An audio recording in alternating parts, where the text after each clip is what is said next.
아, 안녕하십니까. 네, 식사 맛있게 하셨습니까? 네, 네. 너무나 졸릴 시간이라서 네, 졸리실 수 있는데 뒤에 비치되어 있는 사탕이라든지 또 이런 또 너무 졸리시면 뒤에 가셔서 좀 서서 들으시면 좋을 것 같습니다. 기도하고 시작하도록 하겠습니다.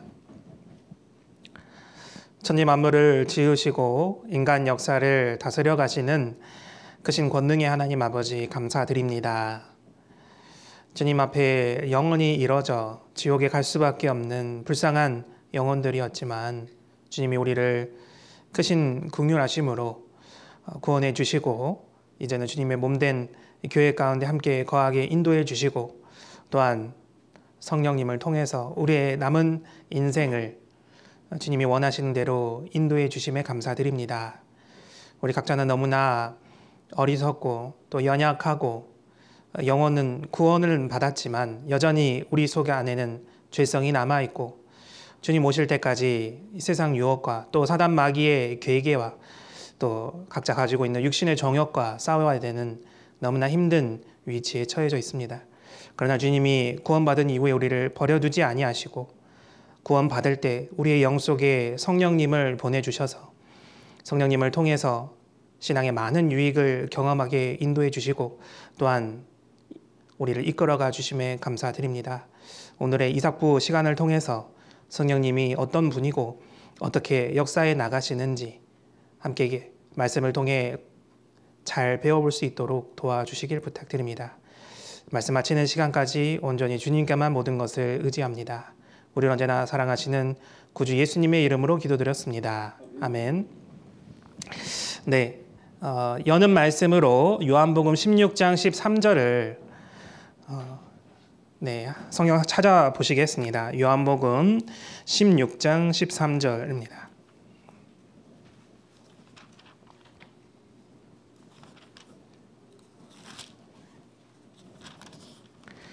(16장 13절) 말씀 찾으셨으면 같이 한번 읽어보시겠습니다. 그러하나 진리의 성령이 오시면 그가 너희를 모든 진리 가운데로 인도하시리니 그가 자의로 말하지 않고 오직 듣는 것을 말하시며 장래일을 너희에게 알리시리라. 네, 시작하는 말씀입니다. 성령과 관계되어 있는 많은 말씀들 가운데 특별히 오늘 함께 읽어본 이 요한복음 16장 13절 말씀은 성령님이 누구신지 그리고 성령님이 어떻게 일하시고 역사하시는지 잘 알려주고 있는 중요한 말씀이라고 할 수 있습니다. 우리가 하나님에 대해서 또 예수님에 대해서 집회를 통해서든 아니면은 수요 말씀, 주일 말씀을 통해서든 또 교제 가운데 전도인이 해주는 말들을 통해서 말씀들을 통해서 우리가 많이 배워보게 됩니다. 그러나 이 성령님에 대해서는 우리가 자칫 잘못하면 그냥 지나칠 수도 있거든요. 이삭부 많은 강의들 중에 왜 성령님에 대해 관련된 이 강의가 세 번째에 위치하고 있을까? 그만큼 중요하기 때문에 그렇습니다. 첫 번째 우리가 들어보았던 이삭부 강의는 무엇이었죠? 구원의 확신과 안전과 목적. 왜 구원의 확신과 안전과 목적을 맨 처음 배치하셨을까? 그만큼 구원이 너무나 중요하기 때문에 그렇습니다. 구원받지 않고서는 하나님 말씀을 배운다라고 할 수 없는 거예요. 구원받지 않고서는 내 영원한 남아있는 그 내세를 준비했다라고 볼 수 없는 겁니다. 내 인생 가운데 가장 중요한 문제가 무엇일까? 바로 구원과 관계되어 있는 문제잖아요. 내가 죽음 이후에 천국 갈 수 있느냐, 지옥 가게 되느냐, 이 문제를 우리가 가장 깊게 생각해 봐야 되고 꼭 해결해야 되는 문제잖아요. 그래서 구원의 확신과 안전과 목적, 그리고 이제 세 번째가 목적이었습니다. 우리를 구원해 주신 것은 우리의 영혼을 불쌍히 여겨주시고 우리 각자를 너무나 사랑해서도 맞지만은 그러나 구원받은 이후에 우리를 향한 하나님의 또 다른 목적이 있는 거예요. 내가 하나님의 사랑을 깨닫고 그 큰 사랑 때문에 구원받고 주님을 위해 살아가는 것처럼 하나님은 그 목적을 가지고 나를 구원해 주셨다는 겁니다. 더해서 나만 구원받고 끝이 아니라 나를 통해서 또 다른 영혼들이 건짐받고 구원받기를 바라시면서 나를 구원해 주셨다라고 말씀하는 거예요. 그리고 이제 세 번째 성령님에 대해서 말씀하고 계십니다. 왜 성령에 대해서 우리가 세 번째 배워야 될까? 구원받은 이후 신앙생활 가운데 성령님의 역할이 너무나 중요하고, 그리고 성령님이 우리 안에서 계시면서 수많은 신앙의 유익들을 주시기 때문에 그런 거예요. 그래서 성령님이 없이는 신앙생활을 결코 말할 수 없기 때문에 우리가 가장 중요한 위치, 세 번째의 성령님에 대해서 배워보게 되는 겁니다. 인간 역사를 이 시대로 구분해 보면요, 우리 시대를 하나님 보실 때 무슨 시대라고 얘기할 수 있을까요? 성령을 배우고 있으니까 성령 시대라고 얘기해 볼 수 있을 거예요. 왜 그러느냐? 우리 시대를 혹시 은혜 시대다라고 말씀하는 거 들어보신 적 있으세요? 은혜 시대라고 말합니다. 왜 그럴까요? 구원받은 것은 우리가 어떤 노력을 해서든 우리가 공로를 잘 쌓아서가 아니잖아요. 온전히 하나님의 은혜로만 우리가 구원을 받았기 때문에, 그래서 우리 시대를 은혜 시대다. 또 특별히 우리는 이방인들인데 원래는 이스라엘 백성들에게 허락하셨던 그 구원받을 은혜를 이방인들에게도 전하도록 허락해 주셨기 때문에 또 은혜 시대다 이렇게 얘기하는 거예요. 그래서 우리는 잘한 것도 하나도 없고 하나님 보실 때 구원받을 만한 조건도 하나도 해당 안 되지만, 그러나 하나님이 우리를 사랑하신다라는 그 딱 한 가지 조건 때문에 은혜로 우리가 구원받을 수 있었던 겁니다. 그래서 은혜 시대다라고 말씀합니다. 그리고 이제 신약에 들어와서 예수님이 구원을 완성하신 이후에 교회가 시작됩니다.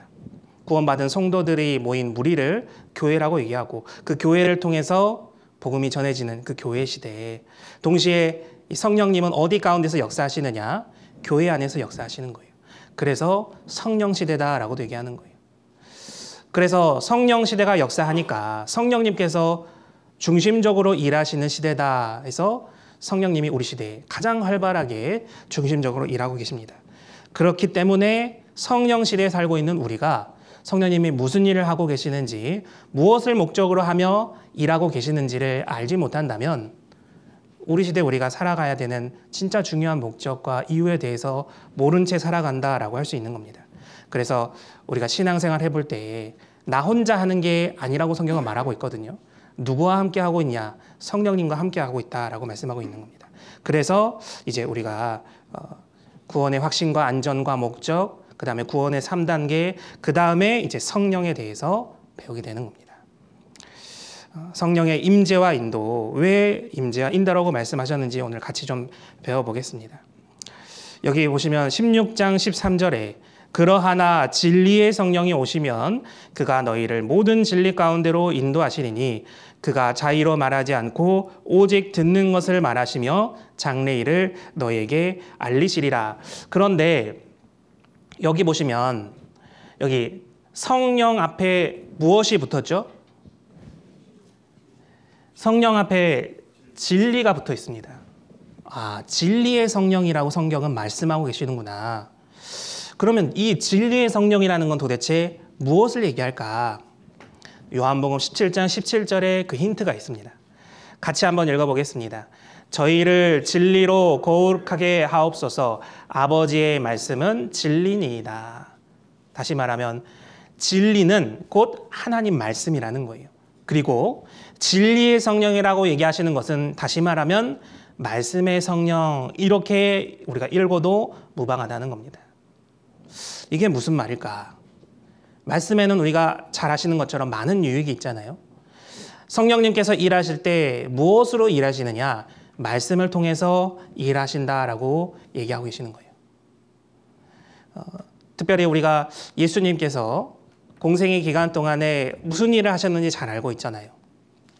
마태복음 4장에 보면 예수님이 마귀에게 40일간 금식하시고 시험받는 장면이 나옵니다. 그때 예수님이 마귀를 무엇으로 물리치셨죠? 말씀으로 물리치셨죠. 기록되었으되, 예수님이 말씀을 통해서 마귀를 물리치셨어요. 그러면 예수님은 이 말씀을 무엇으로 사용하신 거죠? 무기로서 사용하신 거예요. 에베소서 6장 17절에 구원의 투구 그리고 성령의 검 곧 하나님의 말씀을 가지라. 하나님의 말씀을 무엇에 비교하고 있냐? 검에 비유하고 있는 거예요. 그래서 이 말씀은 곧 무기라고도 할 수 있고 그리고 이 말씀을 무기처럼 성령님도 사용하신다.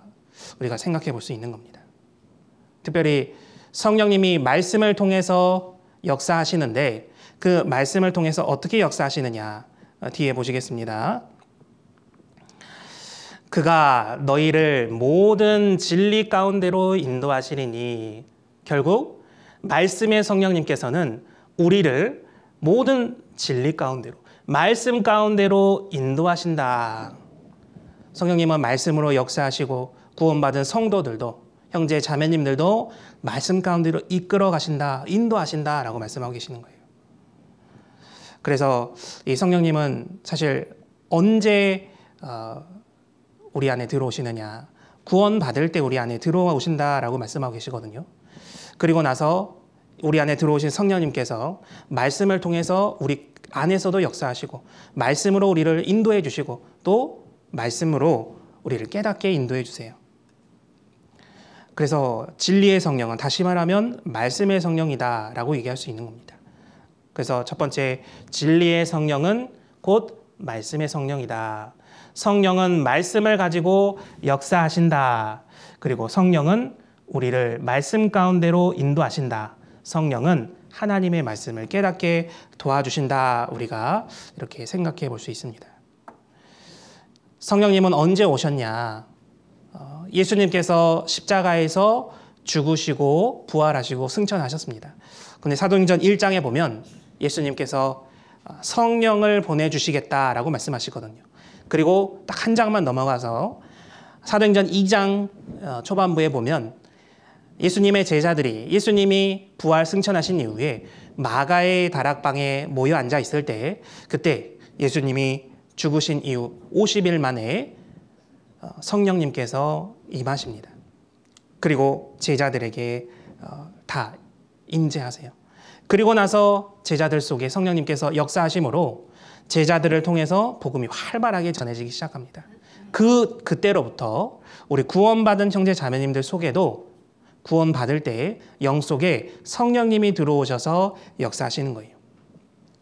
그리고 구원받을 때도 사실은 우리가 잘나서 구원받은 게 아닙니다. 성령님의 도우심이 있어서 구원받게 되거든요. 예를 들어서 집회에 새로운 분이 오신다. 그분이 정말 머리가 좋은 분이어야만 구원받을 수 있을까요? 예를 들어 하버드 대학 나오고 서울 대학 나오고 미국에서 정말 머리 좋은 사람들만 간다는 그런 나사, 미국 항공우주국 그런 데 들어간 사람들만 구원받을 수 있을까? 결코 아니라는 거예요. 구원받는다는 것은 결국 내가 잘나서도 아니고 지식을 많이 쌓아서도 아니고 많은 어떤 것을 가져서도 아니고 하나님의 도우심, 다시 말하면 성령님이 내가 하나님 말씀을 듣고 믿도록 도와주시는 그 역사하심 가운데에 구원받게 된다는 거예요. 그래서 예수님 제자들 중에도 사실은 바울 사도와 같이 정말 이 세상 지식이라든지 성경 말씀이라든지 통달한 사람이 있었는가 하면 베드로와 같이 평생 어부 생활만 하던 세상 지식도 부족하고 성경 말씀에 대한 지식도 부족한 그런 사람도 있었거든요. 그런데 성령님이 오시고 나서는 그들의 삶이 완전히 달라지게 되잖아요. 하나님의 말씀을 정말 힘있게 전하고 복음 전할 때 3,000명, 5,000명이 한꺼번에 구원받는 역사도 일어나게 되고 그게 다 어떻게 가능한 것이냐. 성령님이 그들 영속 안에 들어오셔서 역사하시기 때문에 가능해진 겁니다. 성령님이 말씀을 깨닫도록 인도해 주셨기 때문에 가능하다는 거예요. 그래서 요한복음 14장 26절에도 중요한 말씀을 하고 계시는데 보혜사 곧 아버지께서 내 이름으로 보내실 성령 그가 너희에게 모든 것을 가르치시고 내가 너에게 말한 모든 것을 생각나게 하시리라. 여기 보혜사는 바로 누구를 가리키시냐? 성령님을 가리키세요. 그리고 그 성령님이 오시면 무엇이라고 말씀하고 계시죠? 제자들에게 말하셨던 그 모든 것들을 가르쳐 주시겠다. 우리가 성경을 쭉 읽어보면요, 예수님 제자들이 예수님에 대해서 전혀 모르고 있잖아요. 그죠? 예수님은 계속해서 무엇을 말씀하고 계십니까? 내가 곧 십자가에 못 박혀 죽을 것이다. 내가 이 땅에 왕이 되고 만물을 다스릴 그런 왕이 아니라 이 땅에 너희 죄 때문에 왔고 너희 죄를 해결하러 왔다라고 말씀하고 계시는데, 제자들은 도무지 그 말이 무슨 말인지 이해하지 못합니다.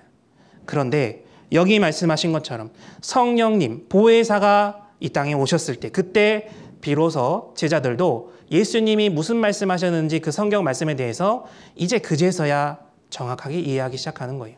아, 예수님이 그때 말씀하셨던 그 내용이구나. 이 말씀하려고 그때 그렇게 말씀하셨구나.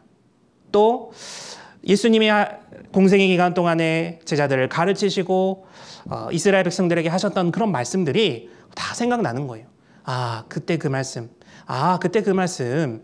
그 내용이 그 뜻이었구나. 특별히 우리에게도 성령님이 들어오셨고 우리 안에 계시면서 하나님 말씀을 깨닫도록 도와주세요. 가르쳐 주셔요. 그리고 생각나게도 해주시는 거예요. 요엘서를 한번 찾아보겠습니다. 요엘서 성경, 요엘서 구약 성경 1272페이지입니다. 요엘서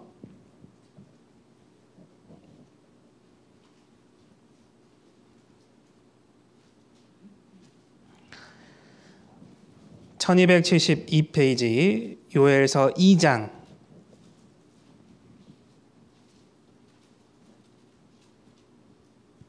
28절 같이 한번 찾아보겠습니다. 요엘서 2장 28절 구약성경 1272페이지 2장 28절 같이 한번 읽어보겠습니다. 그 후에 내가 내 신을 만민에게 부어주리니 너희 자녀들이 장래일을 말할 것이며 너희 늙은이는 꿈을 꾸며 너희 젊은이는 이상을 볼 것이며. 네, 여기 요엘서에 뭐라고 말씀하고 계시느냐? 내 신을 만민에게 부어주겠다. 이 신은 성신, 곧 성령님을 말씀하시는 거예요. 그 후에 훗날에 내가 성령을 만민에게 부어주는 때가 올 것이다. 그때 너희 자녀들이 장래일을 말할 것이며 앞으로 일어날 일에 대해서 말할 수 있을 것이다. 그리고 너희 늙은이는 꿈을 꾸게 될 것이다. 소망이 있다라는 거예요. 또 너희 젊은이는 이상을 볼 것이다. 앞으로 닥칠 일, 비전에 대해서 알게 될 것이다 라고 말하고 있는 거예요. 이게 무슨 말일까? 사실 성령님이 오셔서 성경 가운데, 성경 말씀 가운데 우리가 알지 못했던 내용들을 다 풀어주시고 교회 가운데서 알려주시고 가르쳐주시고 계세요. 그래서 집회 말씀만 들어보아도 아, 여기가 정말 복음이 있는 교회구나 확실히 알 수 있잖아요. 무엇 때문에? 장래일에 대해서 성경 말씀을 가지고 말하고 있잖아요. 장래 앞으로 무슨 일이 일어날 것이다. 앞으로 7년 환난이 있을 것이고 말세의 징조가 있을 것이고 공중재림도, 주님의 공중재림도 있을 것이고 천년 왕국이 그 이후에 있을 것이고 그리고 영혼을 가르는 천국과 지옥이 기다리고 있다. 성경은 분명히 말씀하고 계시고 지금 말세의 징조까지는 이루어지지 않은 게 없이 다 이루어졌어요. 이제 남은 것은 구원받은 성도가 주님 오셨을 때 공중에 주님을 만난 그때 이유만 아직 안 이루어졌을 뿐이지 다 이루어졌던 거예요. 성경을 보더라도 성경의 3분의 1이 예언이라고 얘기하고 있습니다. 그런데 성경학자들은 얘기하기를 그 3분의 1 중에 80%는 이미 다 이루어졌다라고 얘기해요. 그리고 나머지 20%는 이 땅에 구원받은 성도들이 주님 만나러 공중재림했을 때 그 이후에 일어날 일들에 대해서만 아직 이루어지지 않고 있다라고 말하고 있는 거예요. 그러면 그 20%는 이루어질까요? 안 이루어질까요? 곧 이루어질 거라는 거예요. 그래서 성령님이 그것을 다 우리에게 가르쳐주고 계시고 생각나게 하신다. 그 말이 너무나 맞다는 거예요. 말씀 들을 때, 말씀 듣는 사람 가운데 성령님이 역사하세요. 처음 듣든 여러 번 듣든 그 사람이 정말로 하나님 말씀을 듣고 믿고자 하는 마음의 준비가 되었을 때 성령님이 오셔서 복음을 깨달을 수 있도록 도와주십니다. 그래서 절대 구원받는다라는 것은 똑똑해서도 아니고 또 세상 지식이 많아서도 아니고 능력이 좋아서도 구원받는 게 아니다. 성령님이 도와주셔야만 구원받을 수 있다. 그래서 은혜라는 거예요. 구원의 완성도 주님이 다 하신 일이고 그리고 그 구원도 우리에게 주신 것도 내가 잘나서가 아니라 거저 주셨기 때문에 너무나 성령이 도와주시는 겁니다.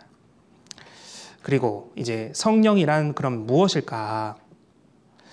성령은 죄인이 구원받도록 도와주시고 이후 구원받은 사람과 영원히 함께 거하기 위해 오시는 분이다라고 정의되어 있는 겁니다. 성령은 아까 말씀의 성령이다라고 얘기했잖아요. 복음의 진리를 깨닫도록 도와주시는 거예요.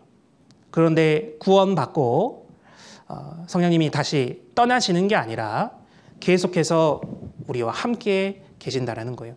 이것을 한 단어로 뭐라고 말씀하시냐. 영원히 함께 거하기 위한다는 그 말을 내주하신다라고 얘기해요.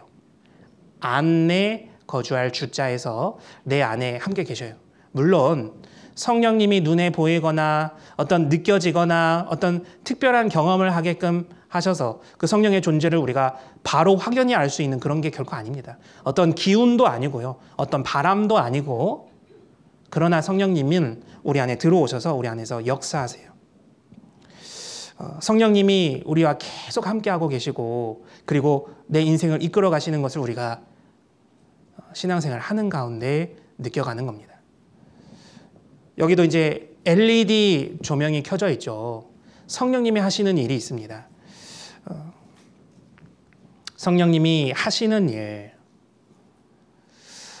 주님의 뜻을 알려면 성경을 상고해야 됩니다. 성령의 도움 없이는 성경을 깨달을 수 없습니다. 이 성령의 도움이 없이는 성경을 깨달을 수 없다. 이 말을 쉬운 말로 조명한다라고 얘기해 볼 수 있는 거예요. 여기 LED 조명이 있는 것처럼 성경 말씀을 성령님께서 딱 조명하십니다.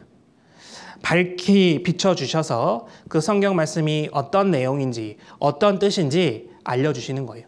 가르쳐 주시는 거예요. 아까 요한복음 16장 13절 말씀처럼 너희를 모든 진리 가운데로 인도하시리니 이 말씀이 어떤 뜻인지 인도해 주신다. 그리고 알려주신다라고 말씀하시는 겁니다. 그리고 이 세 번째 성령님이 하시는 일은 구원받은 후 신앙생활이 우리의 노력과 정성으로 되는 것이 아니고 성령의 도우심과 인도하심으로 된다는 것을 알려주십니다. 그래서 로마서 12장 11절에는 부지런하여 게으르지 말고 열심을 품고 주를 섬기라 라고 말씀하고 계세요. 그런데 잘못하면은 이 정성으로 끝날 수 있거든요. 그런데 그것이 아니라 노력과 정성이 반드시 필요하다는 것을 말씀하고 계시는 거예요. 동시에 성령님이 도와주셔야만 신앙생활이 정상적으로 이루어진다는 거예요. 우리가 살면서 내가 좀 운동이 부족한 것 같아. 운동을 좀 해서 근력도 키우고 그리고 유연성도 좀 기르고 그리고 좀 건강해져야겠다 하면 우리가 어디로 가죠 주로? 평소에 헬스장 가잖아요. 헬스장 갔는데 운동을 어떻게 해야 될지 내가 전혀 몰라요. 그럼 누구를 찾죠? 거기 이제 선생님을 찾잖아요. 그리고 이제 돈 주고 선생님한테 운동을 배우기 시작하죠. 그러면 선생님은 이 운동은 이렇게 하시면 되고요. 이 운동기구는 이렇게 사용하시면 되고요. 그리고 이 운동기구 사용하실 때 이것 주의하셔야 되고요. 이 자세는 피하셔야 되고요. 지금 자세가 조금 흐트러지셨는데 이렇게 하면 부상당할 수 있으니까 이 자세는 금하셔야 됩니다. 또 지금 이렇게 운동하실 때는 식단도 조절하셔야 됩니다. 식단 조절하실 때는 탄수화물은 최대한 피하시고 단백질과 지방 위주로 섭취하시고 중간중간에 영양제도 좀 드시고 등등등등. 헬스장 코치가 코치를 해주잖아요. 그죠? 운동에 대한 내용에 대해서 다 코치를 해줍니다. 그런데 헬스장에 갔는데 운동 코치 없이 운동에 대해서 아무런 지식도 없는 상태로 내 마음대로 운동을 하게 되면 어떻게 될까요? 반드시 부상을 당하게 되고 잘못 운동을 하게 됨으로 인해서 많은 문제들이 발생하게 되겠죠.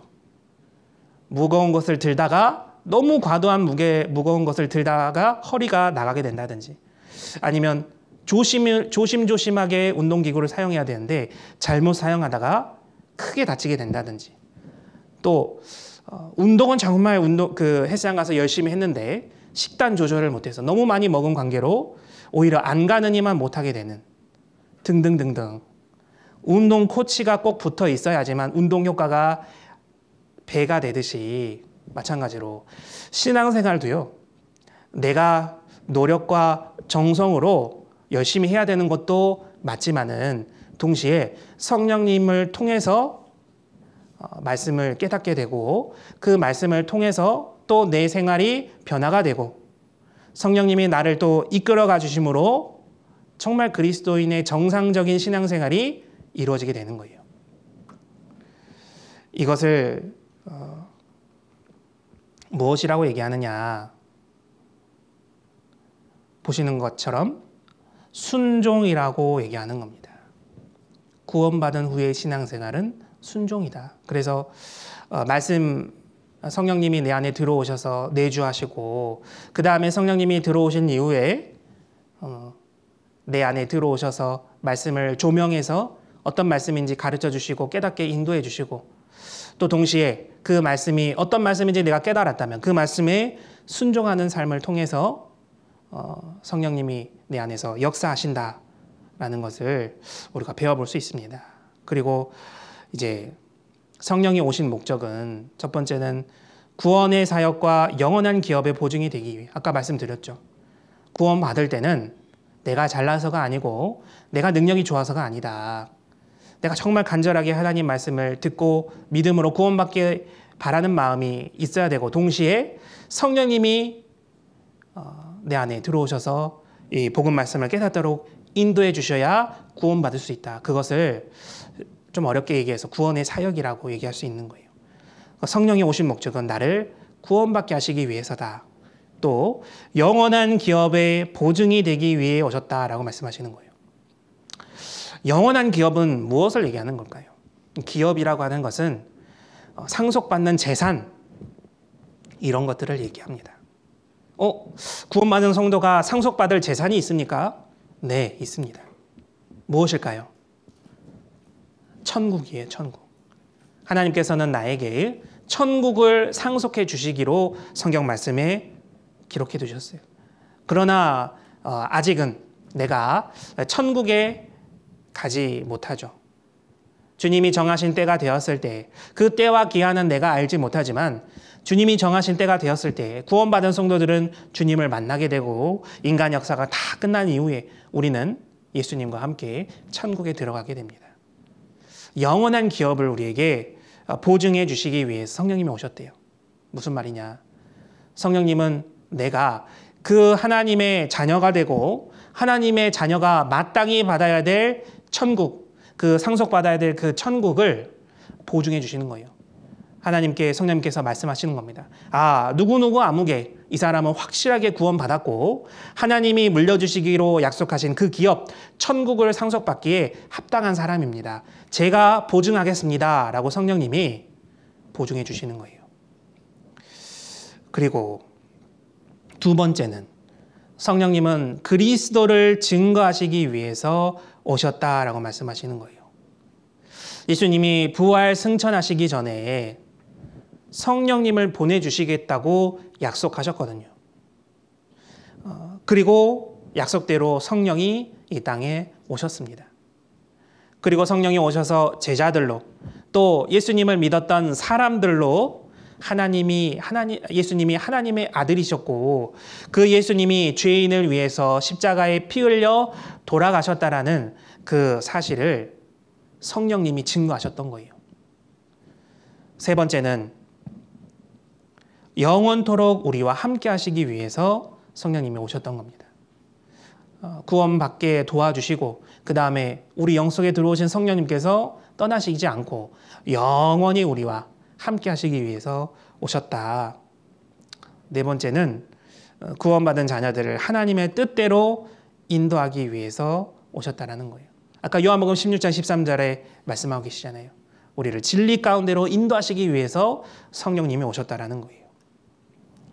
그러면 그렇게 오신 성령님에 대해서 우리는 어떠한 태도를 갖춰야 될까? 그 올바른 태도 첫 번째는 성령이 항상 함께 하심을 알고 성령에 순종해야 됩니다. 아까 세 번째 순종이라고 얘기했잖아요. 하나님의 말씀에 귀를 기울이고 순종할 뿐 아니라 하나님 말씀에 순종해야 돼요. 그리고 합당치 않는 것은 가지 말아야 된다. 그러니까 구원받은 이후에 구원받은 사람 속에 성령이 들어오시기 때문에 이제는 성령님과 떼어내려야 떼어낼 수 없는 존재가 된 거예요.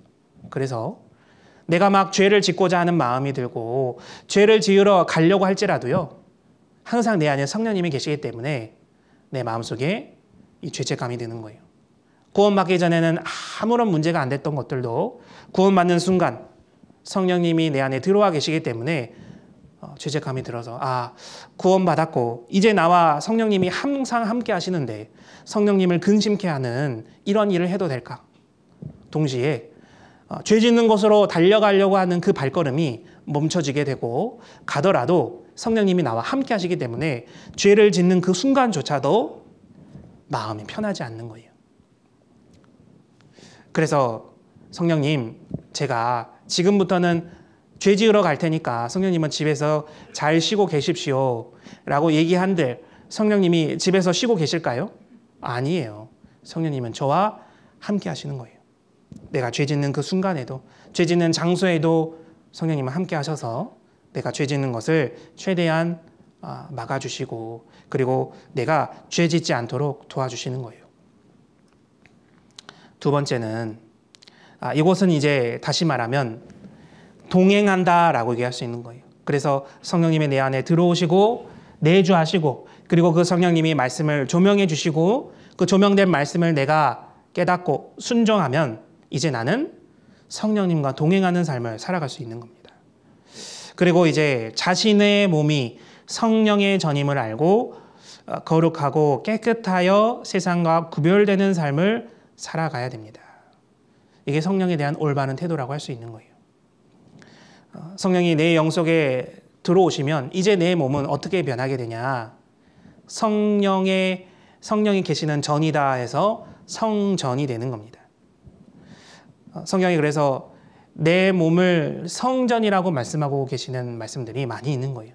고린도전서 3장에도 있고 고린도전서 6장에도 있는 겁니다. 그러면 성전을 깨끗하게 유지해야 될까요? 더럽게 사용해야 될까요? 깨끗하게 사용해야죠.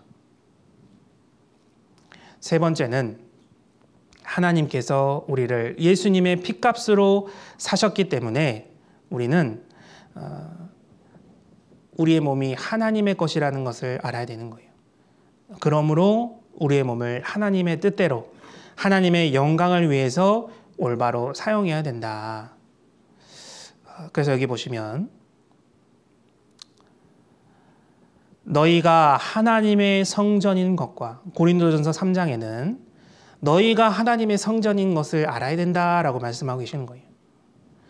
하나님의 성령이 너희 안에 거하시는 것을 알지 못하느뇨. 누구든지 하나님의 성전을 더럽히면 하나님이 그 사람을 멸하시리라. 하나님의 성전은 거룩하니 너희도 그러하니라. 고린도전서 6장에도 똑같이 말씀하고 계시는 겁니다.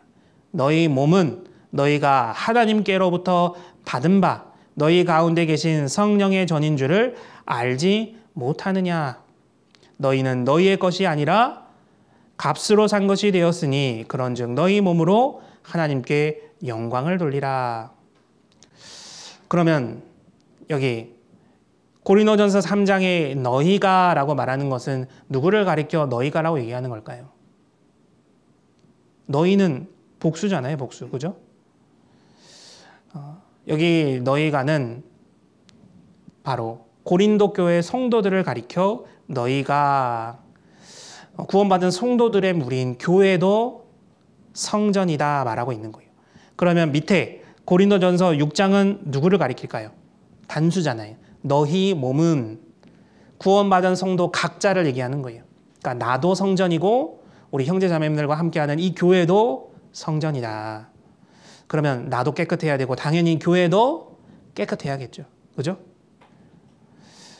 그래서 여기 너희 몸도 구원받은 개인을 가리키고 우리가 성전된 것도 예수님의 피로 된 것이니까 내 몸을 내 마음대로 사용해서는 안 되는 거예요.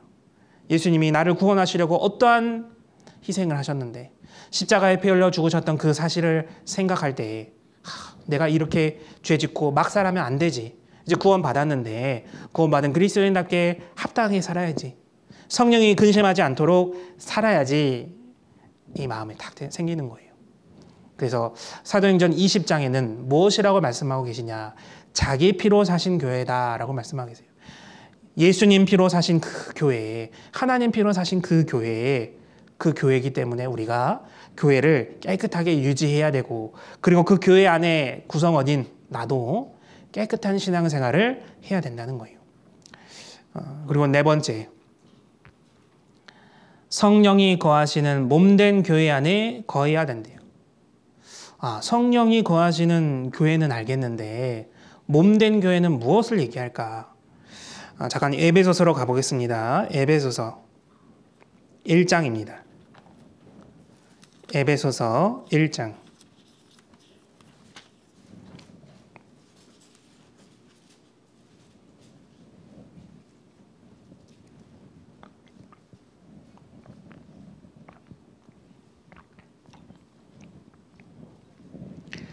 에베소서 1장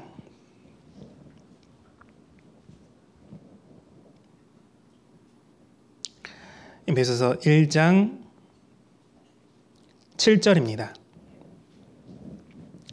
우리가 그리스도 안에서 그의 은혜의 풍성함을 따라 그의 피로 말미암아 구속 곧 죄사함을 받았으니. 이제 구원받은 그리스도인들은 어떠한 사람들이냐? 그리스도 안에서 그의 은혜의 풍성함을 따라 그의 피로 말미암아 구속 곧 죄사함을 받은 사람들이다라고 얘기하고 있는 거예요. 예수님 안에서 예수님 피로 죄사함 받은 사람들, 바로 에베소 교회 성도들을 가리키잖아요. 그리고 뒤로 조금만 넘어가세요. 22절을 좀 같이 보시겠습니다. 22절. 또 만물을 그 발 아래에 복종하게 하시고 그를 만물 위에 교회의 머리로 주셨느니라. 교회는 그의 몸이니 만물 안에서 만물을 충만케 하시는 자의 충만이니라. 예수님은 이제 우리를 구속해 주시고 죄사함 받도록 도와주시고 13절에도 보시면 그 안에서 너희도 진리의 말씀 곧 너희의 구원의 복음을 듣고 그 안에서 또한 믿어 약속의 성령으로 인치심을 받았으니 이는 우리의 기업의 보증이 되사 그 얻으신 것을 구속하시고 그의 영광을 찬미하게 하려 하심이니라. 예수님의 피로 말미암아 우리 모든 죄를 사해 주시고 이제 우리를 성령님을 보내주셔서 우리의 구원을 보증해 주시고 인쳐 주셨어요. 그리고 그 예수님께서는 이제 어떻게 되셨냐? 22절에 나온 대로 교회의 머리가 되셨습니다. 그리고 23절에 나온 것처럼 교회는 예수님의 몸이 됐던 거예요. 그러니까 예수님의 피로 우리 죄를 다 사해 주시고 그 예수님께서 이제 성령님을 보내주셨고 성령님을 통해서 우리의 구원을 보증해 주시고 동시에 이제 예수님은 교회의 머리 그리고 구원받은 성도들은 예수님의 몸이 된 거예요. 이것이 정말 중요한 교회의 비밀이라고 얘기할 수 있습니다. 그래서 여기 4번에 나온 것처럼 성령이 거하시는 몸된 교회 안에 거해야 된다. 성령님은 교회 안에서 일하고 계시고 역사하고 계시고 동시에 이 교회는 주님의 몸이 됐던 거예요. 그러면 성령님은 언제 가장 크게 역사하실까? 내가 교회 안에 거하고 교회와 함께 할 때 성령님은 가장 힘있게 역사하시고 강하게 일하시는 거예요. 내가 교회를 떠나고 교제를 떠나고 형제 자매님들 곁을 떠나서 개인적으로 신앙생활을 한다. 잘할 수 있을까요? 잘할 수가 없습니다. 왜냐하면 성령님은 교회 안에서 일하시기 때문에, 교회 안에서 강하게 역사하시기 때문에 함께 모여있는 이 교회를 떠나서는 성령님의 힘이 약해지게 되는 거예요. 그래서 이제 구원받은 이후에 그리스도인들은 어디 안에 거해야 되느냐? 성령님이 강하게 역사하시는 이 교회 가운데 함께 일할 때, 그때 정말 힘있게 신앙생활이 가능해지는 거예요. 우리가 아침에 머리 감을 때 이제 샴푸질을 하잖아요. 샴푸를 합니다. 머리를 물에 충분히 적셔서 그 다음에 이제 샴푸를 바르고 샴푸질을 막 합니다. 그 다음에 이제 어떻게 해야 될까요? 샴푸했던 머리카락을 물로 헹궈내야 되잖아요. 그죠? 물로 헹궈내려고 탁 물을 틀었는데 정말 방금 전까지 강하게 콸콸콸콸 흐르고 있었던 그 물이 갑자기 졸졸졸졸 아주 약하게 흐르는 거예요.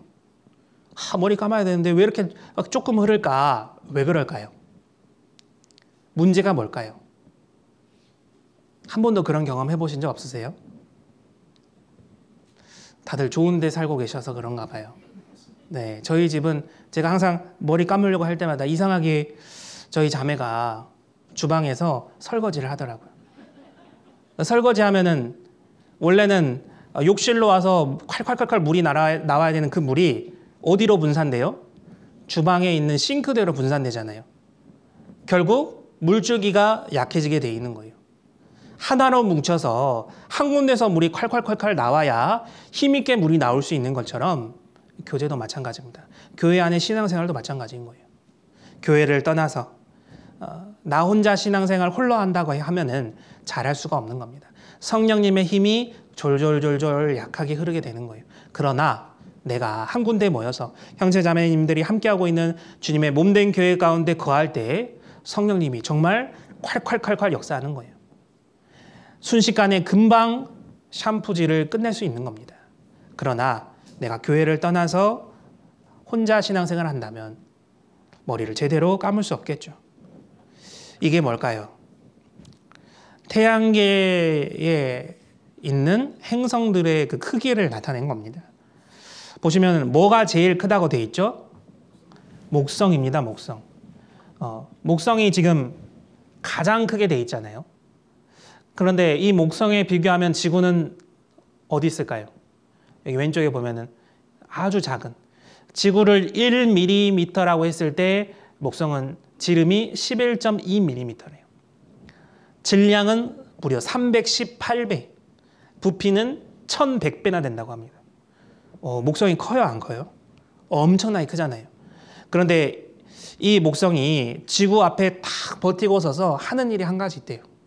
뭘까요? 지구로 날아오고 있는 수많은 소행성들, 해성들을 목성이 앞에서 다 방패처럼 지키고 있는 거예요. 그리고 강한 중력을 갖고 있겠죠. 왜냐하면 지구보다 질량이 318배나 강하니까 그 강한 질량을 토대로 강력한 중력을 가지고 있고, 그래서 지구로 날아가는 많은 소행성들과 해성들을 잡아 끄는 거예요, 대신. 그래서 자기 몸에 부딪히게 만드는 겁니다. 그래서 목성의 별명이 있대요. 목성의 별명이 지구의 방패, 지구의 보디가드, 지구의 수호천사. 그래서 실제로 지구가 멸망할 뻔했었던 많은 위기들이 있었는데 그 많은 위기들을 누가 막아줬냐? 이 목성이 그렇게 했다는 거예요. 물론 이 모든 것들도 하나님의 철저하신 계획 가운데 만들어진 산물이겠죠. 그러나 이 교제도 이와 마찬가지라는 거예요. 강력한 중력을 가지고 있으면 주변에 지나가는 많은 소행성들과 해성들이 목성 중앙으로 끌려 들어오듯이 교제도 똑같다라는 거예요. 정말 구원을 받았고 성령님이 그 가운데 계신다면 이제 성령님이 교제 가운데로 끌어들이는 거예요. 그래서 세상으로 잘 안 나가게, 그리고 교제로 들어올 수 있도록 계속해서 강력한 성령님이 중력처럼 역사하시는 거예요. 그래서 우리가 죄 가운데 있을 때는 세상이 끄는 대로 끌려갔다, 그런 말이 있잖아요. 동시에 구원받고 나면 그리스도의 사랑이 우리를 강권하시는도다, 그런 말이 있는 것처럼 똑같이 구원받은 성도들도 교제 가고 싶어하는 마음이 생기고 또 형제 자매님들과 함께하고 싶은 마음이 생기고 교회 가운데 거하고 싶은 마음이 생기도록 성령님이 계속해서 잡아 끄는 거예요. 그래서 신앙생활이 가능해지는 겁니다. 내가 뭐 특별한 신앙심이 있어서 특별한 신실함이 있어서 교회와 교제 가운데 막 함께 하려고 하는 게 아닙니다. 내 안에 들어오신 성령님께서 그 마음을 계속해서 주시는 거예요. 너 구원 받았잖아. 지금 잠깐 육신이 힘들고 피곤할지라도 말씀 가운데로 가야지. 교제 가운데로 가야지. 형제 자매님들과 함께 해야지. 봉사하는 데 동참해야지. 성령님이 내 안에서 역사하시는 거예요. 그리고 성령의 그 명칭도 여러 가지가 있는데요. 첫 번째는 보혜사라는 명칭이 있습니다. 이 보혜사라는 말은 한문 그대로 풀이하면은 지킬 보혜 은혜해의 스승사자. 그 요한 1서에 보면은 보혜사가 등장하는데 이 보혜사는 말 그대로 나를 보살피고 은혜를 베풀어 주시는 그런 스승님과 같은 역할을 하는 거예요. 그래서 여기 보시면 사람과 영원히 함께 거하기 위해 오시는 분이다 라고 말씀하고 계시죠. 다른 말로는 뭐라고 돼 있죠? 대언자, 또 변호사, 또 뭐라고 돼 있죠? 돕는 자, 또 상담자. 요한일서에 보면은 이 보혜사하고 관주에 뭐라고 돼 있냐? 대언자라고 돼 있습니다. 무슨 일을 하는 사람일까요? 파라클레토스라고도 얘기하는데 옛날에 로마에서 법정이 벌어지면 거기서 이 피고인을 변호해주는 그 변호사의 역할을 하는 거예요. 성령님이 내 안에 들어오셔서 변호사 역할을 하시는 겁니다. 그럼 변호사 역할을 한다는 것은 판사, 이 판결을 내리는 그분의 입장에서 변호하는 걸까요? 아니면은 판결을 받아야 되는 사람의 입장에서 변호하는 걸까요? 판결을 받아야 되는 사람 입장에서 변호하는 거예요. 판사는 하나님이시겠죠. 판결 받아야 되는 사람은 나일 거예요. 무엇에 대해서 판결 받아야 되느냐?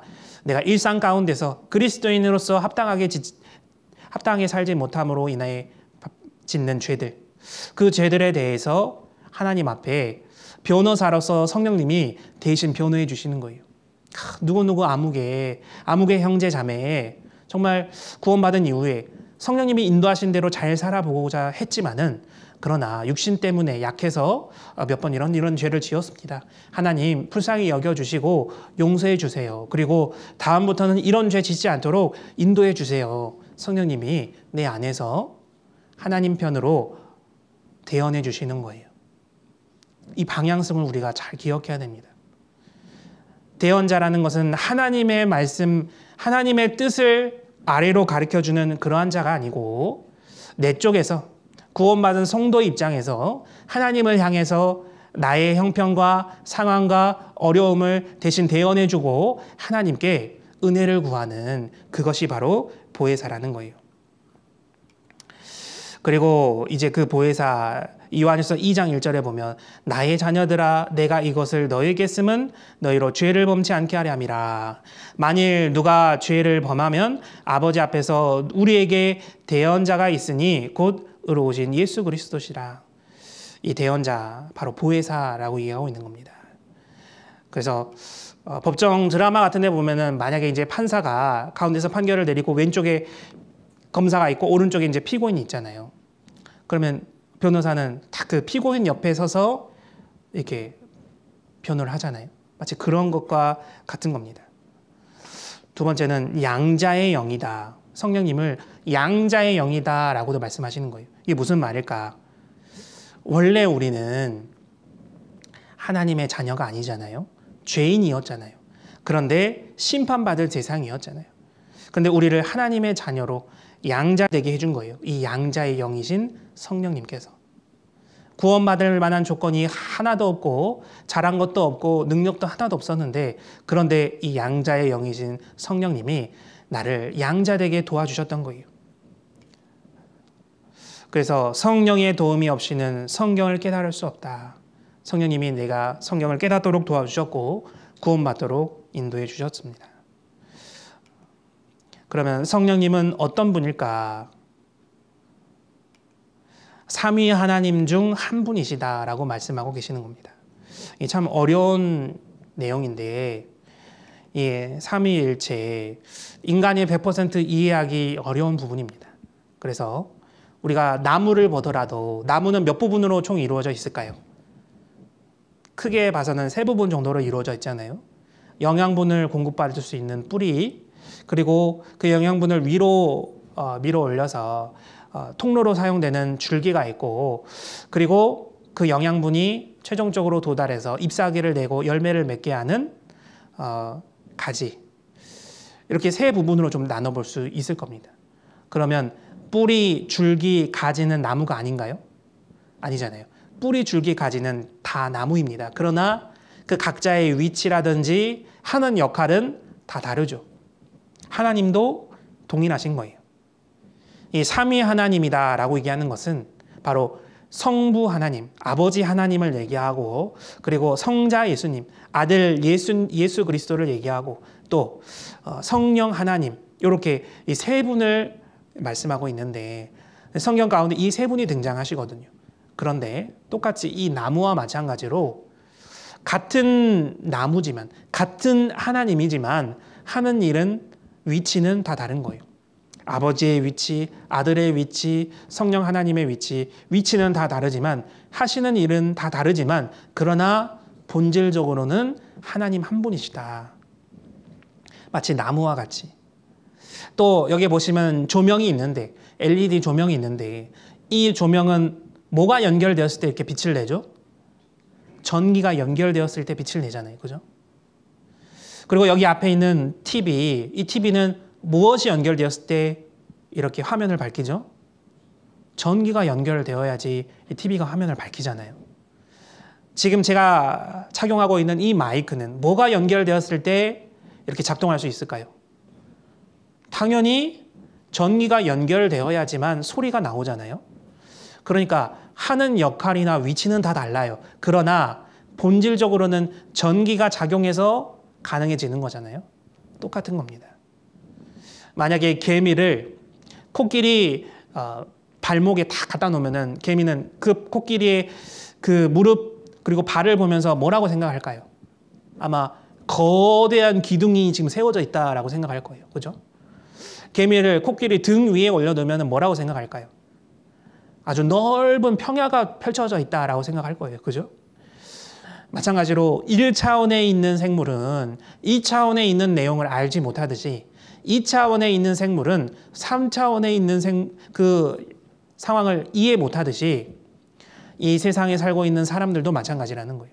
이 세상에 살고 있는 사람들은 하나님 차원에서 하시는 일, 하나님이 어떻게 일하시는지 그 일에 대해서 100% 분명하게 명확하게 이해하지 못합니다. 그러나 감사하게도 주님을 우리가 만나게 되었을 때는 그때는 분명하게 알게 된다고 고린도전서 12장에 말씀하고 계세요. 흐리게 알고 부분적으로만 알았던 것을 주님 만나게 되면 우리가 밝히 깨달아 알게 될 것이다. 그때 가서는 하나님이 어떠한 분인지, 어떻게 삼위의 하나님으로 존재하시는지 확실하게 알 수 있을 거예요. 그러나 위 차원에서 아래 차원을 보면 다 이해되지만 3차원에서 평면과 선을 보면은, 점을 보면 이해되지만 반대 차원에서는 이해 안 되는 것처럼 이 삼위 하나님도 마찬가지라는 거예요. 그래서 여기 보시면 여기 물은 원소가 무엇으로 구성되어 있죠? H2O잖아요. 다들 너무나 잘 알고 계십니다. 그래서 수소 분자 2개에 여기에 산소가 이렇게 있는 거예요. 그죠? 그런데 이 물에 열이 딱 가해지면 무엇으로 변할까요? 기체가 되겠죠. 수증기인 기체에서 온도를 탁 낮추면 무엇이 될까요? 얼음이 되겠죠. 그죠? 그리고 다시 일반 상온 상태에 두면 이 H2O는 뭐가 되죠? 물이 되잖아요. 그러니까 똑같은 H2O인데 기체도 수증기도 H2O, 얼음도 H2O, 물도 H2O인데 고체, 기체, 액체로 상태로 존재하지만은 그러나 그 본질은 수소 분자 2개에 산소 분자 하나 이렇게 설명이 되는 거예요. 그래서 기체, 액체, 고체로 존재하지만 이것이 본질은 하나인 것처럼 삼위일체로 존재하시는 하나님도 똑같다라는 거예요. 여기 보시는 바와 같이 여기 중앙에 존재하고 있는 이 남자분, 이 남자분은 왼쪽에 있는 이 어머니에게는 어떠한 존재일까요? 아들로 존재하겠죠. 아들로. 그죠? 동시에 옆에 있는 우리 아내에게는 어떤 존재? 남편. 여기 밑에 있는 우리 딸에게는 아버지로 존재하겠죠. 똑같은 겁니다. 성경에 나타나는 성삼위 하나님은 똑같이 일하셔요. 그래서 구약에서는 주로 여호와 하나님, 성부 하나님, 아버지 하나님이 중심적으로 일하시고 두드러지게 나타나십니다. 그리고 신약이 시작이 되고 신약 시대가 시작되고 예수님이 이 땅에 오셔서 성자 예수님이 이 땅에 오셔서 일하시는 그때는 성자 예수님께서 두드러지게 중심적으로 일하시면서 나타나시는 거예요. 동시에 예수님이 이제 십자가에서 구원을 완성하시고 죽으시고 부활 승천하신 이후에는 성령님이 오순절날 내려오셔서 이제 성령님 중심으로 두드러지게 일하시고 역사하시는 거예요. 그러니까 우리가 이제 이것만 보더라도요. 아, 하시는 일이 좀 다르구나. 하는 역할이 좀 다르구나. 그리고 위치가 좀 다를 수 있겠구나. 그러나 본질은 하나님 한 분이시구나라는 것을 우리가 좀 이해해야 됩니다. 단편적으로나마 좀 이렇게 이해를 하는 게 중요할 거예요. 그런데 이제 물론 이해가 잘 안 될 수도 있습니다. 그러나 걱정하지 않으셔도 되는 게 주님 만나 뵈면은 아, 그게 그런 내용이었구나. 하나님이 그렇게 말씀하셨던 거구나라는 것을 그때 우리가 정확하게 이해할 수 있을 거예요. 그래서 성령 삼위 하나님은 하나님의 영이다. 그리스도의 영이다. 이렇게 하기도 하는 겁니다. 이게 무슨 말일까? 사도행전 16장에 보면 성령이 라고 말하면서 동시에 예수의 영이 허락지 아니하시는지라. 성령이 곧 예수의 영이다 라고 말하고 있는 거예요. 또 로마서 8장 9절에도 하나님의 영이 거하시면 그리스도의 영이 없으면 하나님의 영과 그리스도의 영을 똑같이 말씀하고 계세요. 이게 무슨 말일까요? 결국 이 하나님의 영, 그리스도의 영, 성령의 영, 예수의 영은 또 그리스도의 영이잖아요. 이게 다 동일한 한 분을 가리킨다라는 거예요. 하나님 한 분을 가리킨다라는 겁니다. 그러니까 하나님, 그리스도 예수, 또 성령님 이분들은 하시는 그 위치와 또 역할이 좀 달라서 그렇지 결국에는 한 분이시다라고 말씀하고 있는 거예요. 또 영원성을 가지고 계신다. 히브리서 9장 14절에 하물며 영원하신 성령으로 말미암아 성령님은 영원히 존재하시는 분이다라고 말씀하시는 거예요. 소멸하지 않는 분이다라고 말씀하시는 겁니다. 그리고 세 번째는 전지하시다. 전지성을 가지고 계시대요. 전지라는 것은 우리가 그림 그릴 때 쓰는 전지가 아니고요. 전부를 다 알고 계신다 해서 전지라고 얘기하는 거예요. 고린도전서 2장 10절은 같이 한번 읽어보겠습니다. 오직 하나님이 성령으로 이것을 우리에게 보이셨으니 성령은 모든 것 곧 하나님의 깊은 것이라도 통달하시느니라. 성령님은 하나님의 깊은 것도 다 통달하신대요. 사람이 하나님의 생각을 읽을 수 있을까요? 하나님이 무슨 마음 먹고 계시는지 알 수 있을까요? 아니요, 몰라요. 그런데 성령님은 다 아신대요. 그 말은 무슨 뜻일까요? 성령님이 하나님이시니까 하나님이 무슨 생각과 무슨 마음 가지고 계시는지 당연히 알 수밖에 없는 거예요. 그리고 알고 끝나는 게 아니라 우리에게 가르쳐 주시고 보여주시고 인도해 주신다. 네 번째는 편재성입니다. 편재라고 하는 것은 시편 139편 7절 8절에 말씀하신 대로 내가 주의 신을 떠나 어디로 가며 주의 앞에서 어디로 피하리까? 내가 하늘에 올라갈지라도 거기 계시며 음부의 내 자리를 펼지라도 거기 계시니이다. 여기 주의 신 얘기하고 있는데요. 이 주의 신은 성신, 곧 성령님을 말씀하세요. 그런데 이 성령님이 어떻대요? 내가 하늘에 올라갈지라도 거기 계신대요. 내가 음부의 자리를 펼지라도 거기 계신대요. 그 말은 성령님이 존재하지 않는 곳이 없다라고 말씀하시는 거예요.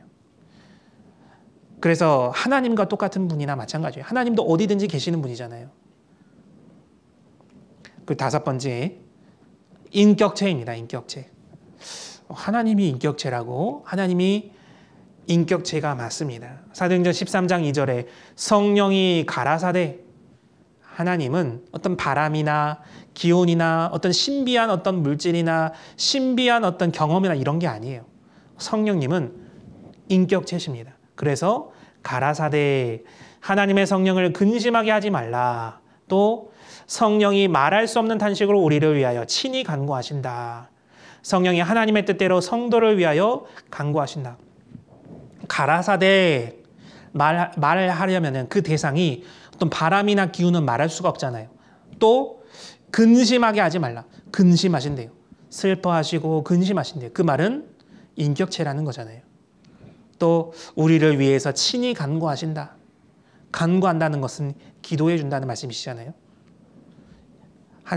하나님은 인격체로 존재하신다라는 거예요. 성령님은 인격체라는 겁니다. 그래서 성령이 우리 안에서 계신다라고 하는, 임재하신다라는, 내주하신다라는 그 근거는 무엇이냐?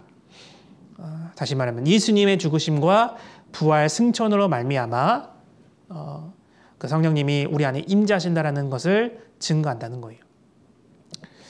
여기 보시면 시편 133편 1절 2절에 형제가 연합하여 동거함이 어찌 그리 선하고 아름다운고 머리에 있는 보배로운 기름이 수염 곧 아론의 수염에 흘러서 그 옷깃까지 내림 같고. 여기 아론은 대제사장이신 예수님을 상징하잖아요. 예표잖아요. 예수님의 그림자잖아요. 그리고 이 머리, 아론의 머리도 결국 누구를 얘기할까요? 예수님. 아까 에베소서 1장에 봤잖아요. 만물 위에 교회의 머리로 예수님을 주셨다라고 말씀하고 계시잖아요. 그리고 여기 머리도 교회의 머리 되신 분이 바로 주님이시다. 에베소서 1장에 우리가 읽어보았잖아요. 사람 구원받은 그 무리의 머리는 바로 예수님이시다. 교회의 머리니까 여기 보시는 것처럼 머리에 있는 보배로운 기름, 성경에서 말하는 기름은 성령을 말씀하십니다.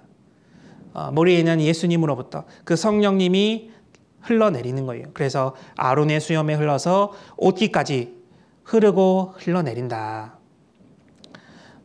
그래서 이 성령님이 어디 안에서 역사하시고 어디에서 성령님이 중심적으로 일하시느냐? 교회에서 일하신다는 거예요. 요한복음 7장 39절에도 이는 그를 믿는 자에 받을 성령을 가리켜 말씀하신 것이라.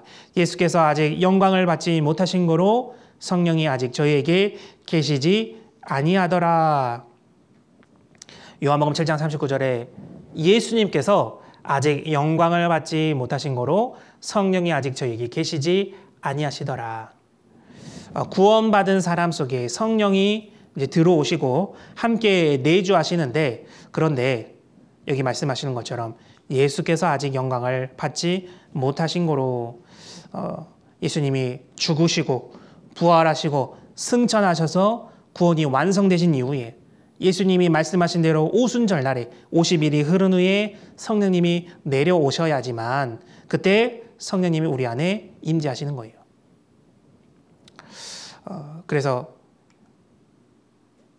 여기 요한복음 16장 7절에도 이렇게 말씀하고 계십니다. 그러하나 내가 너희에게 실상을 말하노니 내가 떠나가는 것이 너희에게 유익이라.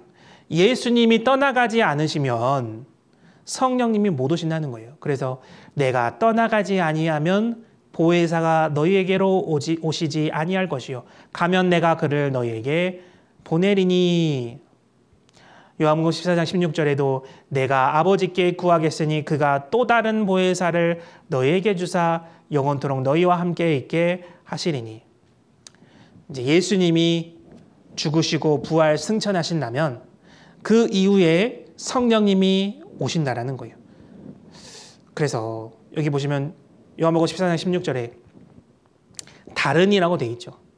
그럼 이 다른은 아까 성삼위 하나님과 다른 보혜사를 얘기하는 거냐? 다른 성령을 얘기하는 거냐? 그렇지 않죠. 여기서 다른은 알로스를 얘기하는 겁니다. 이 알로스는 본질은 동일하지만 모양과 형태를 다른 것이 알로스라고 얘기하는 거예요. 헤테로스는 본질은 다르고 모양과 형태도 다른 것을 헤테로스라고 얘기합니다. 그래서 좀 어려운 얘기인데 제가 퀴즈로 좀 쉽게 설명하자면 이 사진 양쪽에 있는 것은 무엇을 말할까요? 뭘까요?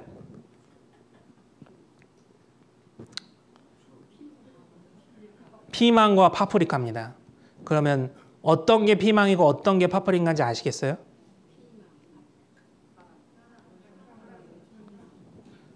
그러면 이 피망과 파프리카 구분하실 수 있겠어요? 조금 어렵겠죠. 전문가도 구분이 잘 어렵답니다. 그래서 아니 전문가는 구분해낼 수 있어야 되지 않을까? 맛을 먹어봐야지만 구분이 가능하대요. 물론 이제 약간 길쭉하고 뭐 단맛과 매운맛과 이런 것을 좀 맛을 보면은 이제 구분할 수 있지만은 육안으로 봤을 때는 좀 구분하기가 어렵다. 정해져 있는 게 아니라는 거예요. 그러면 이 피망과 파프리카 지금 색깔과 모양과 형태가 같습니까? 다릅니까? 다르죠. 모양과 형태가 달라요. 색깔도 달라요. 그러면은 알로스는 아까 본질은 같지만 모양과 형태가 다를 때 알로스다, 다른이다 라고 얘기했는데 그 알로스일까? 아니면은 본질도 다르고 모양과 형태도 다른 헤테로스를 가리키는 걸까? 여기 피망과 파프리카는 알로스일까요? 헤테로스일까요? 알로스입니다. 놀랍게도요.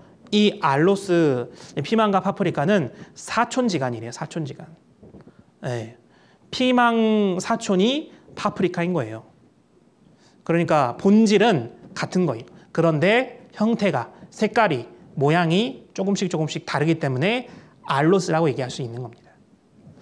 그러면 제가 좀 더 어려운 문제를 내겠습니다. 여기 왼쪽에 있는 고추와 오른쪽에 있는 고추 알로스일까요? 헤테로스일까요?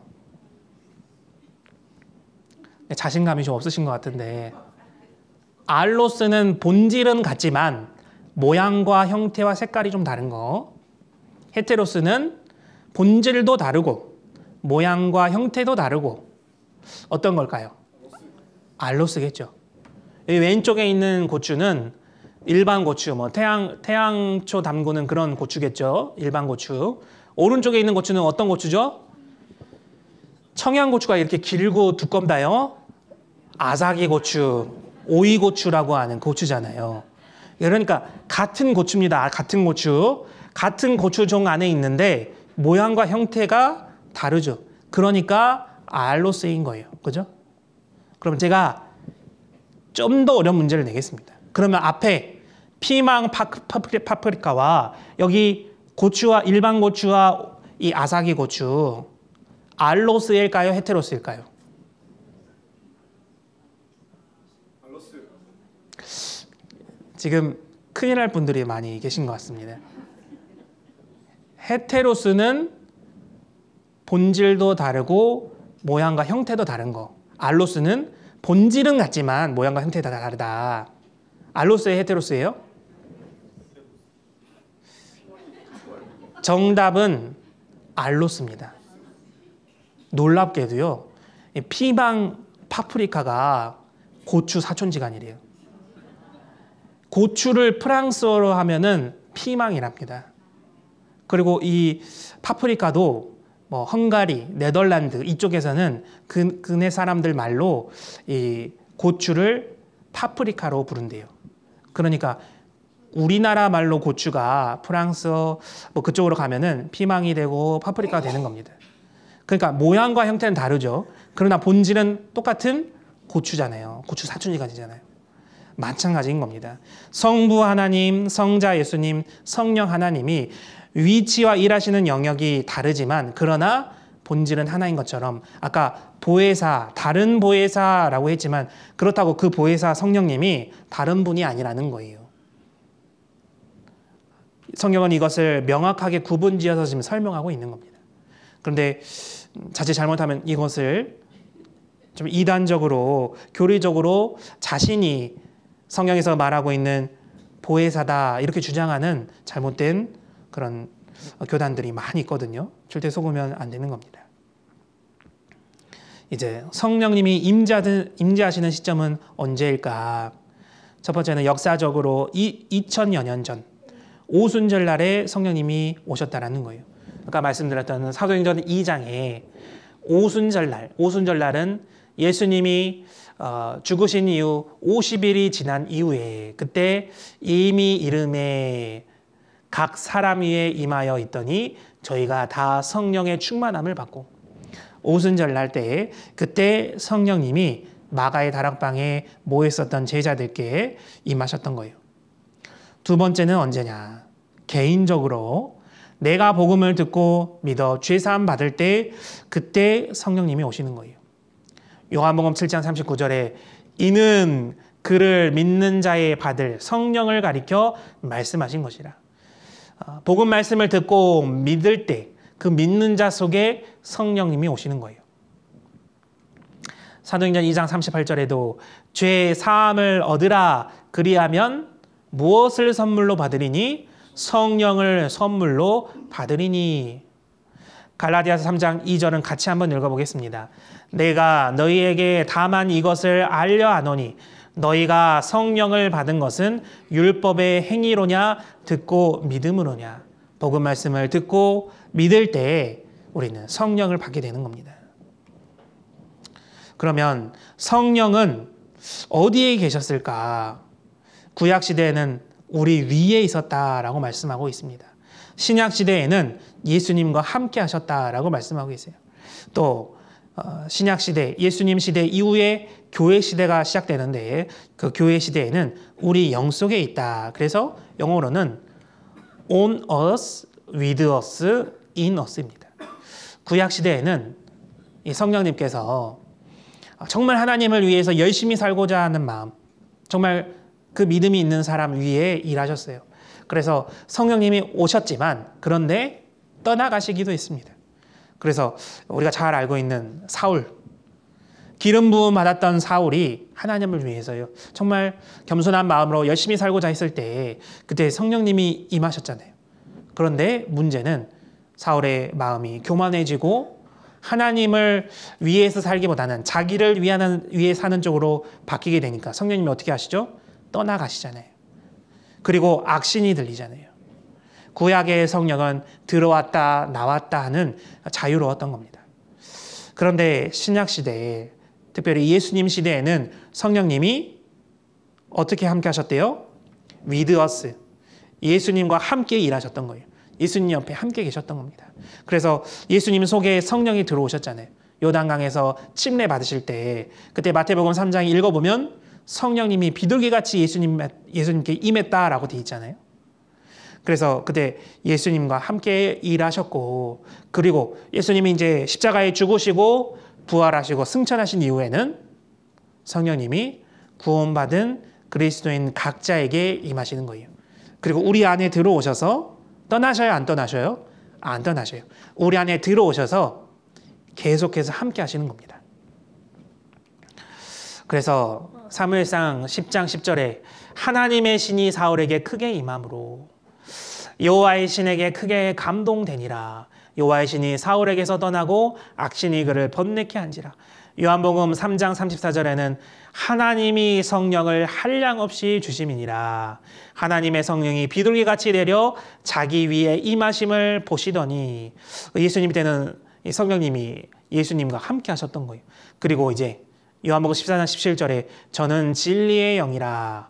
저는 너희와 함께 거하시며 또 너희 속에 계시겠음이라. 로마서 8장 9절에도 만일 너희 속에 하나님의 영이 거하시면 너희가 육신에 있지 아니하고 영에 있나니 누구든지 그리스도의 영이 없으면 그리스도의 사람이 아니라. 이 말씀은 정말 구원받은 사람 속에 성령이 들어와 계시고 만약에 성령이 들어와 계시지 않는다면 그 사람은 그리스도인이라고 할 수 있겠냐. 그리고 임재의 목적은 이제 성령님이 임재하시는 목적이 있을 거 아니에요. 성령이 왜 오셨을까? 내 몸속에 왜 들어오셨을까? 첫 번째는 예수님을 증거하기 위해서. 진리의 성령님이 오셨을 때 나를 예수님이 증거하시는 겁니다. 두 번째는 여기 이제 보시면은 진리의 성령이 오실 때 그가 나를 증거하실 것이요 우리가 저에게 와서 거처를 저와 함께 하리라. 예수님을 증거하시기 위해서 성령님이 오셨던 거예요.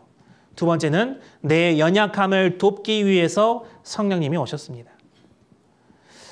너희와 함께 있게 하시리니 로마서 8장 26절에도 이와 같이 성령도 우리 연약함을 도우시나니 성령님은 우리 안에 들어오셔서 우리의 연약함을 도와주시고 우리가 성령님이 원하시는 대로 살아갈 수 있도록 인도해 주시는 거예요.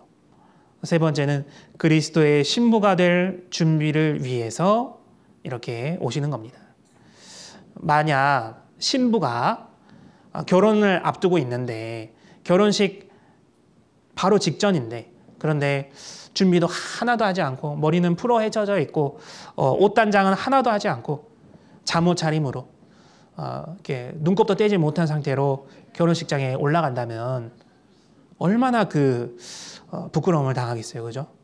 그런데 성령님이 구원받은 성도들 각자에게 들어오신 이유는 신부로서 합당한 단장을 하고 신부로서 합당한 마음가짐과 자세, 또 신부로서 합당한 삶을 살기 바라시면서 들어오셔서 도와주시는 거예요. 그래서 고린도후서 11장 2절에는 너희를 정결한 처녀로 한 남편인 그리스도께 드리려고 중매함이로다. 구원받은 성도들은 여러 가지 신분이 있습니다. 본래는 죄인된 신분이었는데 바뀌었죠. 하나님의 자녀가 됐고 아들이 되었고 양자가 되었고 하나님의 기업물을 상속자가 되었고 하나님의 후사가 되었어요. 그리고 동시에 신부가 되었습니다. 그래서 여기 보시는 것처럼 너희를 정결한 처녀로 한 남편인 그리스도께 드리려고 중매함이로다. 그런데 신부된 입장인 그리스도인들이 전혀 그리스도인답지 않게 살아간다면 부끄러움 당하는 거예요. 계시록 19장 7절에 어린 양의 혼인기약이 이르렀고 그 아내가 예비하였으니 우리는 지금 우리 시대에 흘러가고 있는 이런 많은 세상 흘러가는 흐름을 보면 주님 오실 때가 멀지 않았다는 걸 알 수 있잖아요. 우리가 분명히 예수님과 함께 혼인잔치 한다고 돼 있거든요, 성경에. 그런데 혼인잔치에 들어갈 신부가 아무런 준비조차 하지 않고 있다면 우리는 부끄러움 당하게 될 거라는 거예요. 성령님의 하시는 역할, 첫 번째 구원과 확증, 우리가 다 확인해 보았습니다. 주의 영이 계신 곳에는 자유함이 있느니라. 우리는 죄로부터 자유함을 받은 사람들이 인치시고 보증으로 성령을 우리 마음에 주셨느니라. 우리의 구원을 성령님께서 보증해 주시는 거예요. 이는 우리 복음이 말로만 너에게 이른 것이라 아니라 오직 능력과 성령과 큰 확신으로 된 것이니. 구원을 확증해 주시는 역할을 하시고 또 구별된 삶, 로마서 8장 1절 2절에 생명의 성령의 법이 죄와 사망의 법에서 너를 해방하였음이니라. 죄와 사망의 법에서 해방된 그리스도인이 죄와 사망에 끌려서 여전히 살아가고 있지 못하잖아요. 성령님이 그것을 가만두고 보시지 않는 거예요. 더 깨끗하게, 더 구별되게, 더 거룩하게 살도록 성령님이 도와주시는 겁니다. 그래서 고린도전서 3장과 6절에 우리 몸을 가리켜 또 구원받은 성도가 모인 무리인 교회를 가리켜 성전이다 말씀하고 계시잖아요. 세 번째, 그리고 이제 성령님이 하시는 역할은 능력 있는 삶을 말씀하시는 겁니다. 고린도전서 12장 7절 11절에 각 사람에게 성령의 나타남을 주심은 유익하게 하려 하심이라. 그래서 지혜의 말씀, 지식의 말씀, 또 믿음, 또 병 고치는 은사, 또 어떤 능력 행함, 또 어떤 사람은 예언함, 영들 분별함, 각종 방언 말함, 어떤 방언 통역함, 그래서 이 모든 일을 하는 성령이 행하시는데 내가 하고 싶어서 하는 게 아니에요. 그 뜻대로 성령님께서 나눠주시는 겁니다.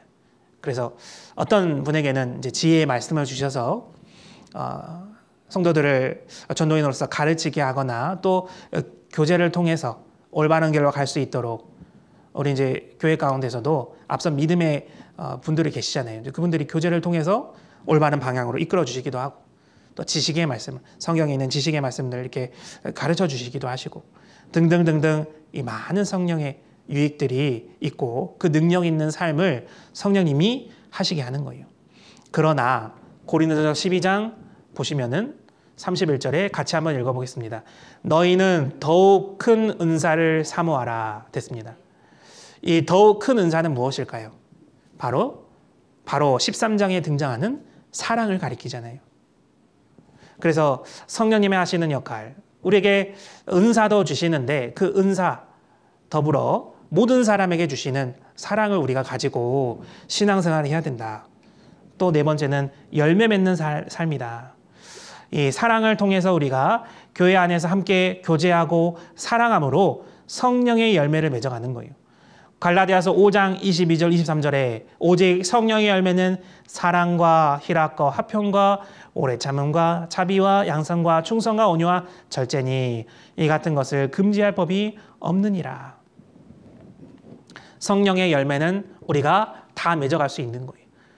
각 사람에게 나눠주시는 은사는 성령님이 나눠주시기 때문에 내가 그 은사를 행할 수 있을 수도 있고 없을 수도 있지만 여기 밑에 나와 있는 갈라디아서 5장에 나와 있는 성령의 열매는 교회 가운데 말씀을 통해서 성령을 통해서 다 맺어갈 수 있는 거예요. 사랑도 희락도 화평도 오래 참음도 자비도 양선도 충성과 온유와 절제도 우리는 열매 맺는 삶을 살기 위해 성령님이 우리 안에 오셨고 그것을 하도록 도와주십니다.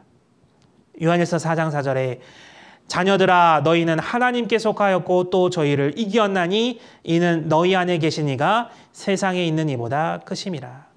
이제 구원받은 그리스도인을 세상으로부터 이기는 자로 만들어 가시는 거예요. 에베소서 6장 17절에 구원의 투구와 성령의 검 곧 하나님의 말씀을 가지라. 성령님께서 우리 안에 들어오셔서 승리하는 삶, 하나님이 기뻐하시는 삶으로 바꾸어 가십니다. 에베소서 6장에 나온 말씀은 무슨 말씀입니까? 아까 잠깐 생각해 보았던 것처럼 마태복음 4장에 예수님이 말씀으로 마귀의 유혹을 물리치셨던 것처럼 왜 그러한 모습을 보여주셨을까? 결국에는 우리 그리스도인도 예수님의 삶을 본받아서 예수님의 말씀으로 마귀의 유혹을 물리치셨던 것처럼 우리도 그렇게 살기를 바라시면서 본을 보여주신 거예요. 또 너희 안에 계신 이가 세상에 있는 이보다 크심이라. 성령님을 통해서 세상을 이기는 자가 되도록 하시는 겁니다. 세상의 유혹을 이기도록. 그래서 성령을 통해서 우리가 이제 그렇게 능력을 받을 수 있고요. 또 성령께 짓는 죄가 몇 가지 있는데 첫 번째는 우리가 성령을 근심시킬 수 있다는 거예요. 하나님의 성령을 근심하게 하지 말라. 성령님은 인격체시기 때문에 내가 죄를 짓거나 교제와 교회를 떠나거나 또 하나님을 슬프게 하는 일을 행하면 성령이 근심하십니다. 또 성령을 거스를 수 있다는 거예요. 육체의 소욕은 성령을 거스리고 성령의 소욕은 육체를 거스리나니. 우리가 영혼 구원은 받았지만 여전히 우리는 어디 가운데 살고 있어요? 육신 가운데 살고 있잖아요. 내 육신은 여전히 죄성을 가지고 있기 때문에 영혼 구원을 받아도 여전히 내 안에서는 죄성이 자꾸만 올라오는 거예요. 그래서 바울 사도는 오라 나는 곤고한 자로다. 그것은 바울 사도가 구원 못 받았다는 얘기가 아닙니다. 바울 사도도 영혼 구원은 받았으나 여전히 육신에 매여 있기 때문에 죄성이 날마다 올라오는 거예요. 그래서 우리는 누가복음 9장 23절에 말씀하신 대로 자기를 부인하고 날마다 제 십자가를 지고 나를 좇을 것이니라. 우리는 자기를 부인하고 날마다 제 십자가를 지고 주님을 쫓아가야 되는 인생을 살 수밖에 없잖아요. 그리고 성령을 소멸시킬 수도 있다. 이게 참 무서운 말입니다. 데살로니가전서 5장 19절에 성령을 소멸치 말며, 성령은 소멸되지 않습니다. 그러나 정말 육신 가운데만 살고 죄 가운데만 살아가게 되면 결국 내 삶은 마치 성령이 소멸된 것과 같은 인생을 살아가게 된다는 거예요. 다른 말로 하면 세상 사람과 별반 다르지 않게, 오히려 세상 사람들보다 더 악하게 살아갈 수도 있는 겁니다. 그렇기 때문에 우리는 우리 속에 있는 성령님의 목소리에 귀를 기울여야 되는 거예요. 그래서 없어지는 것이 아니라 성령의 소욕이 없어지는 것이다.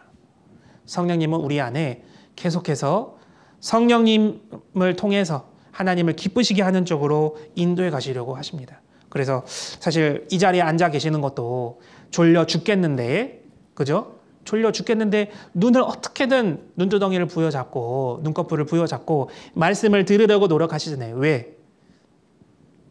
그것을 성령님이 기뻐하시니까, 하나님이 기뻐하시니까, 그죠? 또 주일 아침에도 힘든 몸을 이끌고 더 자고 싶지만 이불을 벗고 일어나서 씻고 단정하게 정결케 하고 그리고 나서 교회로 왜 발걸음할까요? 우리가 세상 기독교인들처럼 거룩하게 경건하게 교회당에서 예배하고 그리고 나서 또 세상으로 가기 위해서 아니죠. 주님이 기뻐하시기 때문에, 성령을 근심시키게 하지 않기 위해서 구원받은 그리스도인이 그렇게 사는 것이 마땅하잖아요. 그것이 바로 내 안에 올라오는 성령의 소욕이잖아요. 죄성이 올라오더라도 성령의 소욕을 통해서 억누르고 그리고 정말 하나님이 기뻐하시는 대로 사는 삶, 내 삶 전체를 하나님께 예배로 드리는 것, 그것이 바로 성령의 소욕이잖아요. 그래서 구원받기 전에는 늘 세상이 즐겁고 세상 속에 빠져 죄 짓고 사는 것이 행복했지만, 그러나 구원받은 이후에는 달라지잖아요. 내 안에 성령이 들어오시고 그것이 잘못됐다는 것을 누가 말하지 않아도 내 스스로 알게 되고, 그리고 내 안에 없던 인격이 들어와서 그렇게 살지 못하도록 계속해서 내 마음속에 속삭이고, 그리고 나를 탁 정말 성령이 이끌어주시는, 인도하시는 삶으로 인도해 가시잖아요. 그래서 오늘 좀 성령의 임재와 인도에 대해서 함께 배워보았는데요. 참으로 중요한 내용이라고 할 수 있습니다. 그리고 어려운 내용이라고 할 수도 있지만, 그러나 우리 안에 성령이 들어와 계신다. 우리가 이것을 결코 잊어서는 안 되는 거예요. 기도하고 마치도록 하겠습니다. 사랑과 은혜가 풍성하시고 인자가 영원하신 하나님 아버지 감사드립니다.